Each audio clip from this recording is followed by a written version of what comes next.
அதிகாரம் 21.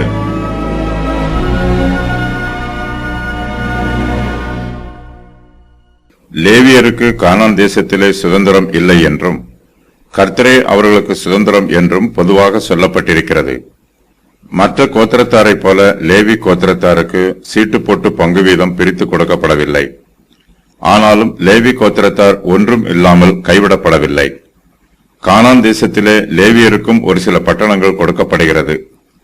லேவியரின் வம்ச பிதாக்களின் தலைவர் எலெயாசாரிடத்திலும் யோசுவாவினிடத்திலும் இஸ்ரவேல் புத்திரருடைய கோத்திர பிதாக்களுடைய தலைவரிடத்திலும் ஒன்றாய் கூடி வந்து தங்களுடைய கோரிக்கைகளை சொல்லுகிறார்கள். இஸ்ரவேலின் ஒவ்வொரு கோத்திரத்தாரின் சுதந்திரத்தில் இருந்தும் லேவி கோத்திரத்தாருக்கு அவருடைய வம்சங்களின்படி பட்டணங்கள் கொடுக்கப்படுகிறது. லேவியருக்கு மொத்தம் 48 பட்டணங்கள் கொடுக்கப்படுகிறது. கர்த்தர் இஸ்ரவேல் குடும்பத்தாருக்கு சொல்லியிருக்கிற நல் வார்த்தைகள் எல்லாம் நிறைவேறுகிறது.